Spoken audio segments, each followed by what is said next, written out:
नमस्कार। भारत दुनिया का सबसे बड़ा लोकतंत्र है। आज पूरी दुनिया हमारी इस बात का सिक्का मानती है और लोकतंत्र की गरिमा इस बात में छिपी है कि लोकतंत्र में हर व्यक्ति को एक पारदर्शी और एक सुचारू व्यवस्थित रूप से निर्वाचन प्रणाली मिले। हर उस व्यक्ति को वोट डालने का अधिकार हो जो इसका हक रखता है और इसे सुनिश्चित करता है भारत का निर्वाचन आयोग। लोकतंत्र के अंदर हर व्यक्ति को मत देने का अधिकार है, लेकिन मताधिकार जितना सरल, जितना सहज एक आम नागरिक के लिए है, इतना सहज हर किसी व्यक्ति के लिए नहीं है। मिसाल के तौर पर हमारे कर्तव्यरत फौजी भाई, कोई फौजी ग्लेशियर पर बैठा है, कोई रन ऑफ कच्छ में, कोई कहीं दूर, बहुत दूर सीमाओं पर अपनी ड्यूटी पर तैनात है।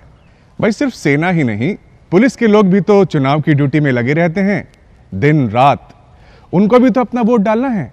और फिर आप, जी हां, आपकी बात कर रहा हूं, जो इस समय चुनाव की ड्यूटी पर हैं, अपने चुनाव क्षेत्र जहां वास्तव में रहते हैं, वहां भी तो आपका वोट डालने का हक है, लेकिन आप नहीं डाल पाएंगे। इसके अलावा स्पेशल वोटर्स और नोटिफाइड वोटर्स, इसके अलावा प्रिवेंटिव डिटेंशन जो कैटेगरी के वोटर्स हैं, इनका भी तो वोट डालने का हक है। इनको यह हक कैसे मिलेगा? इनको हक देता है पोस्टल बैलेट। जी हां, पोस्टल बैलेट।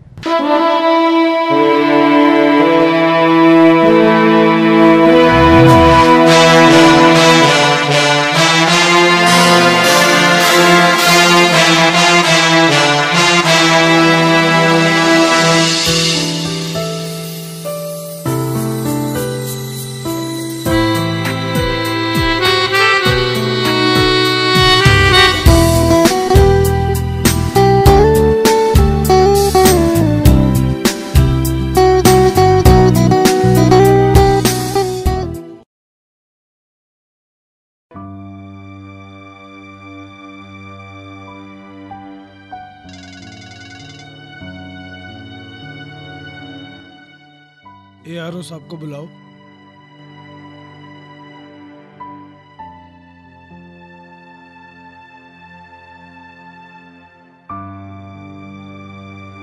ARO साहब, विड्रॉल ऑफ नॉमिनेशन का टाइम खत्म हो गया। List of contesting candidates ready है? बिल्कुल सर। आज तो कोई विड्रॉल आया ही नहीं। मैंने 7A भी तैयार कर लिया है। आप एक बार देख लीजिए और फिर साइन कर दीजिए।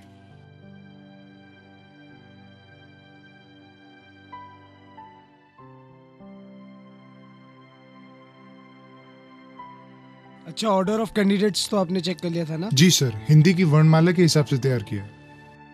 ठीक है।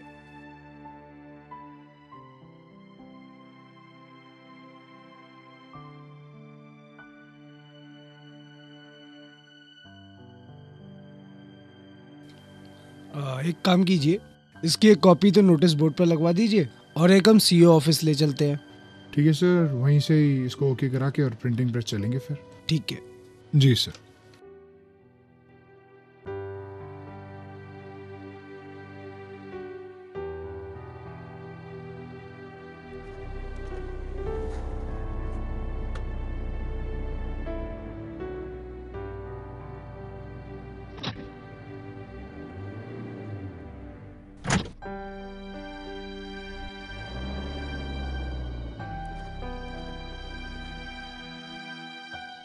पोस्टल बैलेट छपने से पहले ही कुछ तैयारियां करके रखी जाती हैं, जैसे कि कवर A और कवर B पर इलेक्शन की डिटेल लिखी जाती है। फॉर्म 13D में इलेक्शन की डिटेल लिखी जाती है। साथ ही जिस समय तक पोस्टल बैलेट मार्क होने के बाद RO को वापस मिल जाना चाहिए, वो तारीख और समय लिखा जाता है। डिक्लेरेशन ऑफ इलेक्टर फॉर्म 13A में इलेक्शन की डिटेल लिखी जाती है। भाई हमारे कॉन्स्टिट्यूएंसी के पोस्टल बैलेट छपके आ चुके हैं। ये रखे अपने 13A और D और दोनों एनवेलप तैयार है ना? Yes sir. तो पहली प्रायोरिटी हम सर्विस वोटर्स को देंगे। अगले 24 घंटे के अंदर ये हमें रजिस्टर पोस्ट से उन तक डिस्पैच करके पहुंचा देने। इसकी तैयारी हो जाएगी ना? यस सर, टाइम पे हो जाएगा सारा काम। सर्विस वोटर लिस्ट से पोस्टल बैलेट तैयार किए जाते हैं। इसके लिए पोस्टल बैलेट की काउंटर फॉइल पर इलेक्टर का पार्ट नंबर और सीरियल नंबर लिखें। पोस्टल बैलेट के पीछे आरओ की फैसीमाइल स्टाम्प 2 बार लगाएं।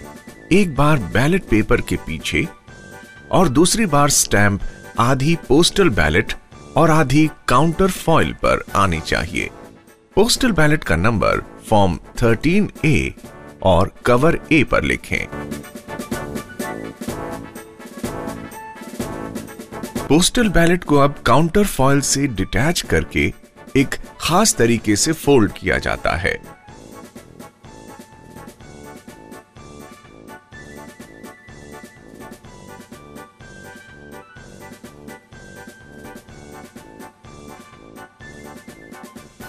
अब इसे कवर ए में डाल दें।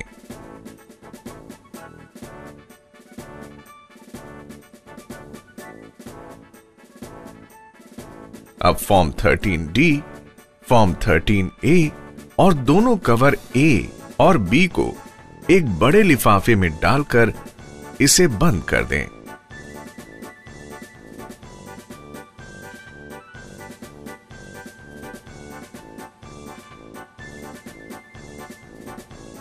सर्विस वोटर्स लिस्ट किसी भी असेंबली कॉन्स्टिट्यूएंसी का लास्ट पार्ट नंबर होती है। सर्विस वोटर लिस्ट पर पीबी इश्यूड लिखें और जो लिफाफा तैयार किया है उस पर सर्विस वोटर का पता लिखने के बाद पोस्टल बैलेट रजिस्टर में इसकी एंट्री करें। अगर सर्विस वोटर की पत्नी को भी पोस्टल बैलेट जारी करना हो तो वही सारी प्रक्रिया दोहराई जाएगी, मगर कवर बी पर W लिखा जाएगा। इस पूरी प्रक्रिया के दौरान ऑब्जर्वर उपस्थित रहते हैं और इसकी वीडियोग्राफी भी की जाती है।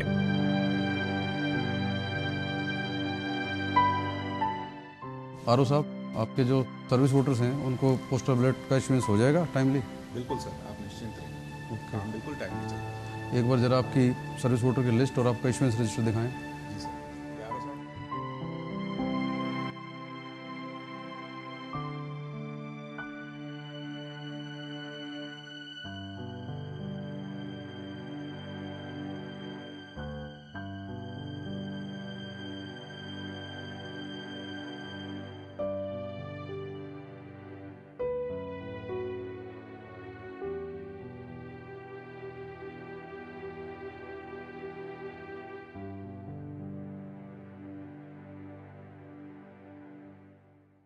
हाँ पोस्टमैन साहब, ये पोस्टल बैलेट है, ये रजिस्टर पोस्ट से जाएंगे हैं, इनको आप ले जाइए और यहाँ रिसीविंग कर दीजिए हैं, यहाँ पर। ठीक है,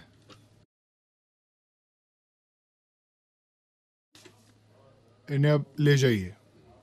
सर्विस वोटर्स को पोस्टल बैलेट जारी करने के बाद काउंटर फॉइल को लिफाफे में डालकर सील कर दिया जाता है और इस पर इलेक्शन की डिटेल, काउंटर फॉइल के सीरियल नंबर और तारीख लिखकर आरओ की सेफ कस्टडी में रखा जाता है।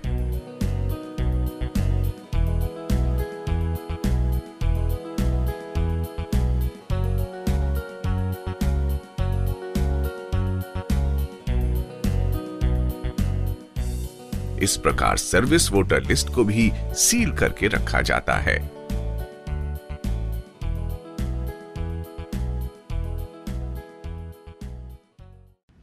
तो देखा आपने, विड्रॉल ऑफ नॉमिनेशन के 24 घंटे के अंदर पोस्टल बैलेट जो हैं प्रिंट कर दिए जाते हैं और इन्हें अगले 24 घंटे में सर्विस वोटर्स के लिए रजिस्टर्ड पोस्ट द्वारा पोस्ट कर दिया जाता है। तो इस सारी प्रक्रिया सर्विस वोटर्स के लिए है। अब हमें समझना है कि किस तरह से सिविलियन वोटर जिन्हें पोस्टल बैलेट्स इश्यू किए जाने हैं, यह प्रक्रिया कैसे की जाती है।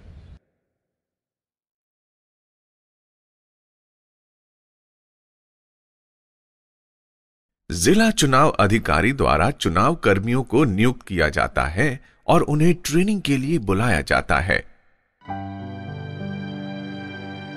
ये ट्रेनिंग सेंटर्स पोस्टल बैलेट के लिए फैसिलिटेशन सेंटर का भी काम करते हैं।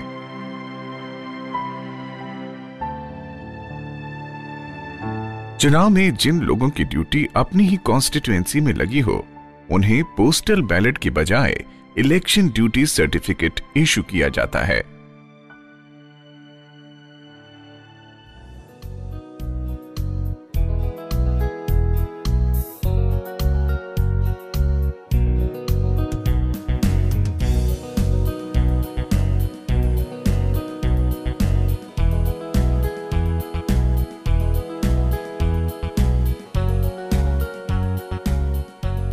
हर एक चुनाव कर्मी को 4 नंबर की जिला आईडी दी जाती है। जिला चुनाव अधिकारी एक नोडल ऑफिसर पोस्टल बैलेट नियुक्त करते हैं, जिनकी निगरानी में फैसिलिटेशन सेंटर पर पोस्टल बैलेटिंग का कार्य किया जाता है। डेटाबेस और सॉफ्टवेयर से हर चुनाव कर्मी का प्री प्रिंट फॉर्म 12 तैयार करवाया जाता है। जिला आईडी की मदद से इन्हें कक्षानुसार अलग अलग वितरित किया जाता है।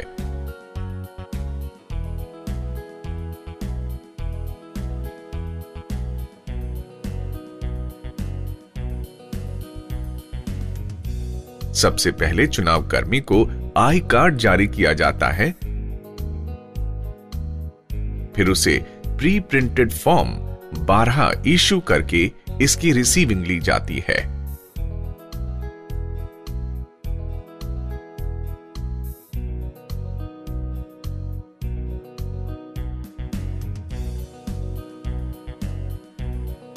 जिन लोगों को प्री प्रिंटेड फॉर्म 12 किसी कारण से नहीं मिला और उन्हें अपना पार्ट नंबर, सीरियल नंबर नहीं पता, उनकी सुविधा के लिए कंप्यूटर पर सर्च फैसिलिटी दी गई है।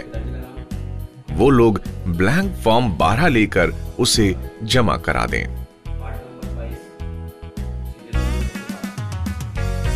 नोडल ऑफिसर साहब, आपका फॉर्म 12 कलेक्ट करने का क्या सिस्टम है? ट्रेनिंग सेशन के बाद सर इनको सबको फॉर्म 12 कलेक्ट करा लेते हैं। क्लासरूम में फॉर्म 12 को रिसीव करने के लिए जिले के हर एसी के लिए अलग अलग बॉक्स फाइल रखी जाती है।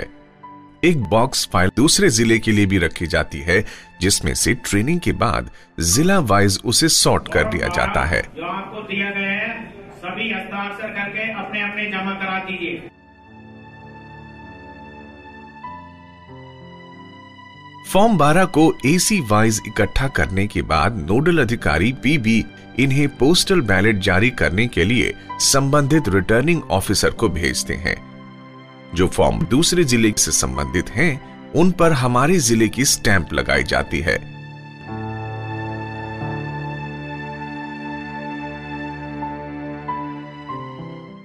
ट्रेनिंग सेंटर से पोलिंग पर्सन्स के फॉर्म 12 भी रिसीव हो चुके हैं।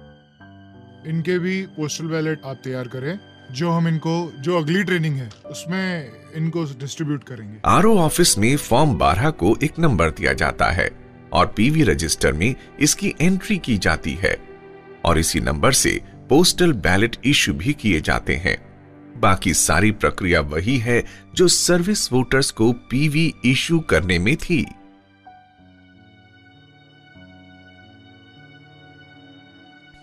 इलेक्टोरल रोल में पीबी इश्यूड की स्टैंप लगाई जाती है, जिसे बाद में डेजिग्नेटेड एआरओ ऑथेंटिकेट करता है।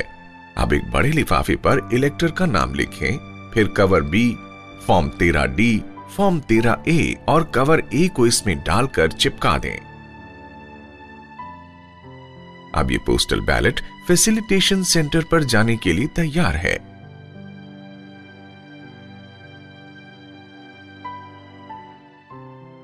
चुनाव कर्मियों को दूसरी ट्रेनिंग के लिए बुलाया जाता है, जिसमें चुनाव कर्मियों को विधानसभा अलॉट की जाती है।